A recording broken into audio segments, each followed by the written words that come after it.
श्रीमन्महागणाधिपतये नमः। सरस्वत्यै नमः। वेदाय नमः। वेदपुरखाय नमः। कुलदेवताभ्यो नमः। स्थानदेवताभ्यो नमः। मातृप्रतिजानकर्तृभ्यो नमः। पितृदेवताभ्यो नमः। सर्वेभ्यो देवेभ्यो नमः।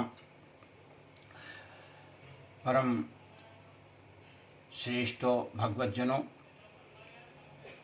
ये जो कार्यक्रम आपके सामने श्रीमद् भागवत का चल रहा है, महात्म आपको सुनाया जा रहा है, वो मात्र स्वांता सुखाय के लिए है और परमार्थ के लिए भी है। तो निरंतर ये चलता रहे, मैं सतत प्रयास ये करता रहूँगा। मुझे कोई और अभिलाषा नहीं, अपनी बात आप तक पहुँचाने हैं काल लक्ष्य है केवल। चाहे उसे एक व्यक्ति सुने, चाहे 10 व्यक्ति, किसी तरह जनमानस तक हमारी बात पहुंचती रहे। तो ये प्रयास मेरा है, श्रृंखलाबद्ध आगे बढ़ती ही रहेगी, इसमें कोई दो राय नहीं। आइए, मैं अगले चरण में, कल आपको सुनाया था, उसके अगले चरण में आज अगले श्लोक का श्रीमद् भागवत के महात्म का आपके सामने वर्णन कर रहा हूँ। हरिशरणम यद्दिनानि हे पुत्रो शास्त्रम भागवतम गृहे तावत् पिबन्ति पितरः क्षीरम सर्प मधुदकम्।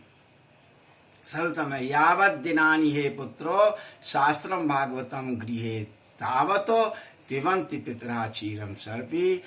और मधु शब्द जो है दोनों तरफ है, इसके दो अर्थ हो सकते हैं, मधु पहले और उदिकम बाद में।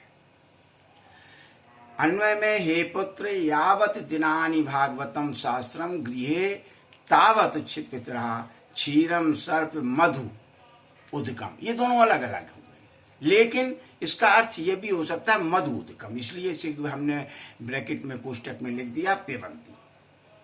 अर्थ, हे पुत्र, जब तक भागवत शास्त्र घर में है तब तक पितर दूध, घी, मधु और पानी या मीठा पानी पीते हैं। भाव ये हुआ, अन्य भी हम आपको प्रत्येक श्लोक का अर्थ नहीं किया जा सकता है, अतः मैं ये चाहूंगा कि जो और भी श्लोक हैं उनका अंश थोड़ा थोड़ा लेते हुए अर्थ करते रहें। भगवान कहते हैं कि भागवत सुनना पढ़ना का तो महत्व है ही, लेकिन यदि भागवत शास्त्र और भागवत की पुस्तक आपके घर में स्थित है, सभी पितर घी, दूध आदि और मधु, मीठा जल या मधु माने शहद भी होता है, मधु माने मीठी चीज भी होती है, तो उसको अपनी क्षुधा पिपासा के शांत करने के लिए पीते रहते हैं। और जिस घर में श्रीमद् भागवत नहीं रहती है,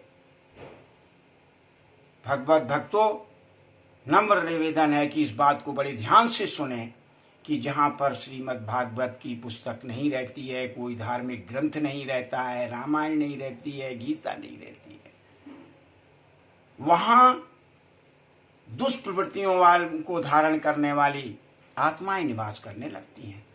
श्रीमद् भागवत में तो ये लिखा है कि यमदूत वहां वास करते हैं, यमदूतों का स्वामित्व होता है, वो अपने हिसाब से फिर कार्य करते हैं।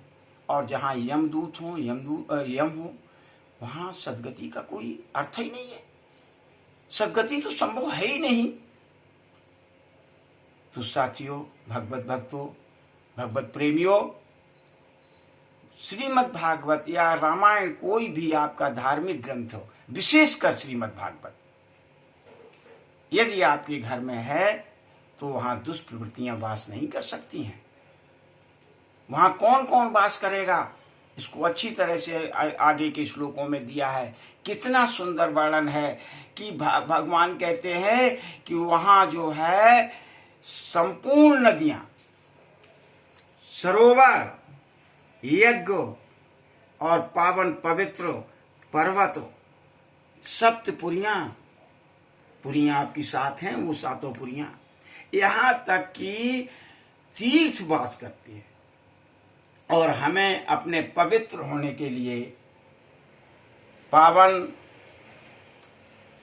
पुण्य के लिए, अपने पापों को धोने के लिए हम लोग ज़्यादातर तीर्थ जाते हैं।